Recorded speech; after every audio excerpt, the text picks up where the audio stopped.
नमस्कार दोस्तों, स्वागत है आपका अपने चैनल यूपी एजुकेशन में। दोस्तों आज हम आए हैं आपके बीच में साइंस का क्वेश्चन लेकर।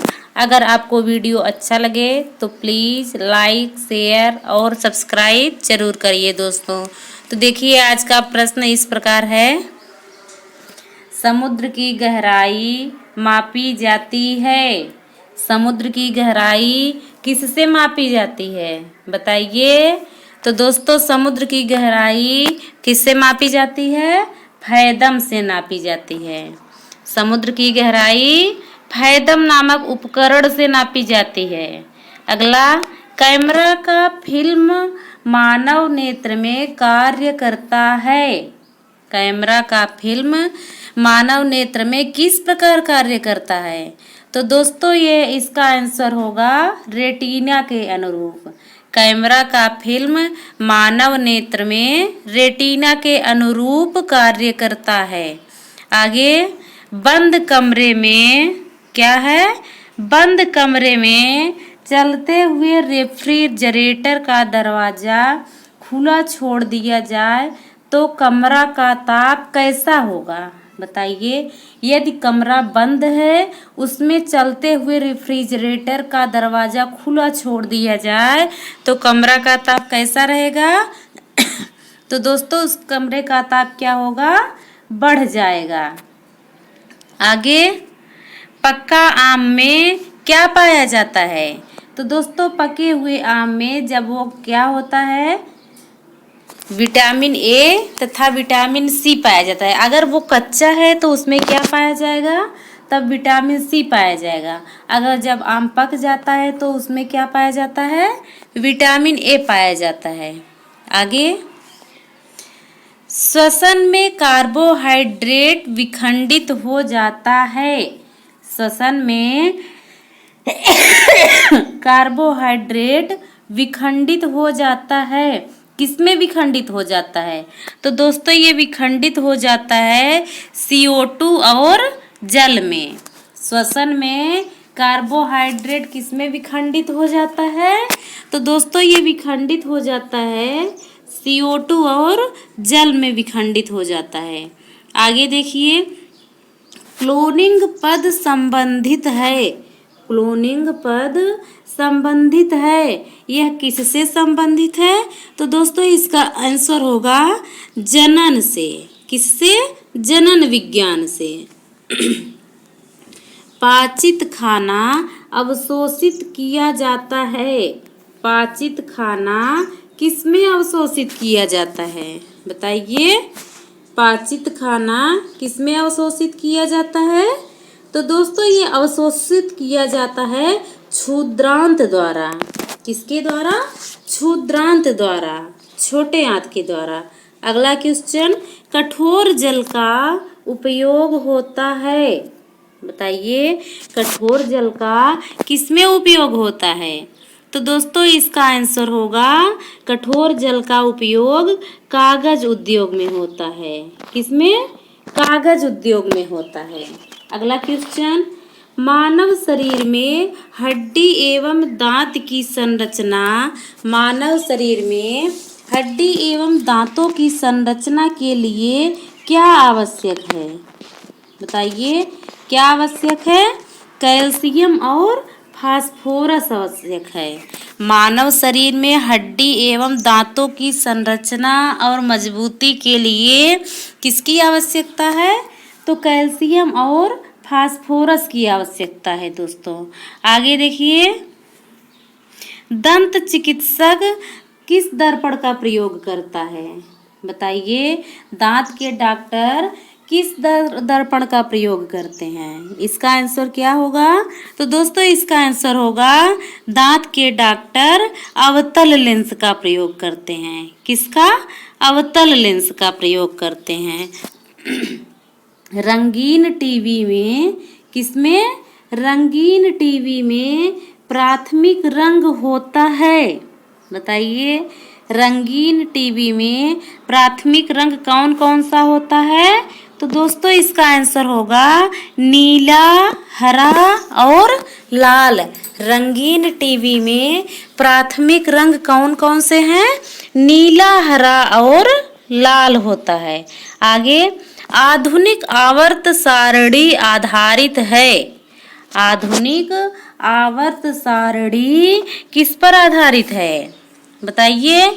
दोस्तों इसका आंसर होगा परमाणु क्रमांक पर। आधुनिक आवर्त सारणी परमाणु क्रमांक पर आधारित है। आगे, कार्बोहाइड्रेट मानव शरीर में किस रूप में टूटता है? बताइए। कार्बोहाइड्रेट मानव शरीर में किस रूप में टूटता है? बताइए। तो इसका आंसर क्या होगा दोस्तों? इसका आंसर होगा ग्लूकोज के रूप में। कार्बोहाइड्रेट मानव शरीर में ग्लूकोज के रूप में टूटता है। आगे देखिए, एलपीजी का प्रमुख घटक का आणविक सूत्र है। बताइए। एलपीजी का प्रमुख घटक का आणविक सूत्र क्या है? तो दोस्तों इसका आंसर होगा C4 और H10। क्या? C4 और H10। आगे, रबड़ आसानी से किसमें घुल जाता है? रबड़ आसानी से किसमें घुल जाता है? तो दोस्तों रबड़ जो है यह आसानी से बेंजीन में घुल जाता है। किस में घुल जाता है? बेंजीन में घुल जाता है। आगे, चाय में कौन सा अम्ल होता है? बताइए। चाय जो हम रेगुलर पीते हैं इसमें किस अम्ल का प्रयोग होता है? तो इसका आंसर होगा दोस्तों किसका? टैनिक अम्ल का प्रयोग होता है। चाय में टैनिक अम्ल का प्रयोग होता है। कांच पर लिखने में किस अम्ल का प्रयोग किया जाता है? कांच पर लिखने में किस अम्ल का प्रयोग किया जाता है? तो दोस्तों इसका आंसर होगा हाइड्रोफ्लोरिक अम्ल। कांच पर लिखने के लिए किस अम्ल का प्रयोग होता है? हाइड्रोफ्लोरिक अम्ल का प्रयोग होता है। यूरिया किस प्रकार का फर्टिलाइजर है? बताइए। यूरिया किस प्रकार का फर्टिलाइजर है? तो दोस्तों इसका आंसर होगा यूरिया नाइट्रोजन का फर्टिलाइजर है। किसका? नाइट्रोजन का फर्टिलाइजर है दोस्तों। आगे देखिए, पीतल मिश्र धातु है। पीतल किसका मिश्र धातु है? बताइए। ये प्रश्न अक्सर परीक्षा में पूछे जाते हैं कि पीतल किसका मिश्र धातु है? तो दोस्तों इसका आंसर होगा तांबा और जिंक का। पीतल जो है यह तांबा और जिंक का मिश्र धातु है। ज्योति तीव्रता का मात्रक क्या है? बताइए। ज्योति तीव्रता का मात्रक क्या है? तो दोस्तों इसका आंसर होगा कैंडिला है। क्या है? कैंडिला है। ज्योति तीव्रता का मात्रक कैंडिला को कहा जाता है। आगे, राष्ट्रीय विज्ञान दिवस कब मनाया जाता है? बताइए।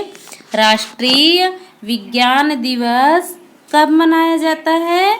तो दोस्तों राष्ट्रीय विज्ञान दिवस 28 फरवरी को मनाया जाता है। कब मनाया जाता है? 28 फरवरी को राष्ट्रीय विज्ञान दिवस के रूप में मनाया जाता है। दोस्तों आप लोग कमेंट करिए कि ये किसकी याद में मनाया जाता है। अगला, थर्मस फ्लास्क के आविष्कारक हैं। थर्मस फ्लास्क के आविष्कारक कौन है? तो दोस्तों थर्मस फ्लास्क के आविष्कार डेवर हैं। कौन है? डेवर है। अगला, अस्थाई कठोरता का जल में होने का कारण है। स्थायी कठोरता का जल में होने का क्या कारण है? तो वो कारण है कैल्शियम सल्फेट। स्थायी कठोरता का जल में होने का क्या कारण है? कैल्शियम सल्फेट है। आगे, टिटनेस रोग किस जीवाणु से होता है? बताइए, टिटनेस रोग यह किस जीवाणु से होता है? तो इसका आंसर है दोस्तों क्लोस्ट्रीडियम टिटेनी के द्वारा टिटनेस रोग का जीवाणु होता है। अगला, एंथ्रोपोलॉजी किससे संबंधित है? बताइए, एंथ्रोपोलॉजी के अंतर्गत किसका अध्ययन किया जाता है? तो दोस्तों इसका आंसर होगा मानव विज्ञान का अध्ययन। एंथ्रोपोलॉजी के अंतर्गत मानव विज्ञान का अध्ययन किया जाता है।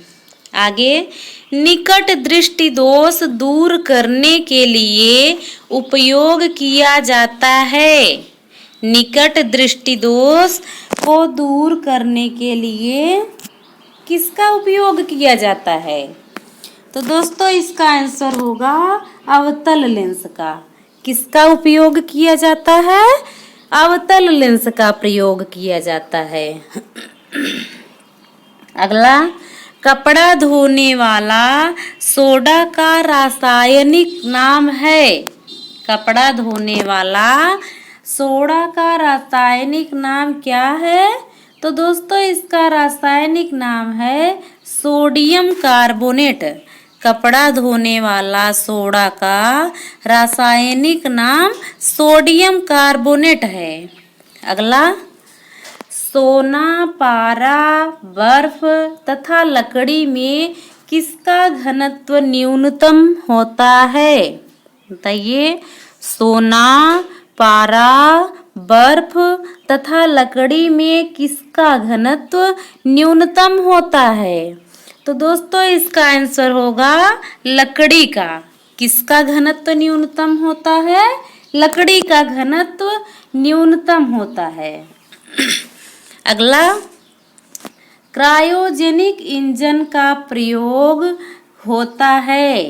क्रायोजेनिक इंजन का प्रयोग किसमें होता है? तो दोस्तों क्रायोजेनिक इंजन का प्रयोग रॉकेट में होता है। किसमें होता है?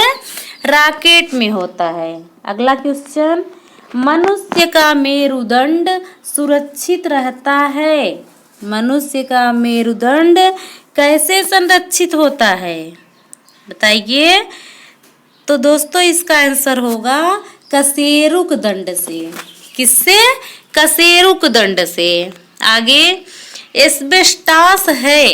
एस्बेस्टास क्या है?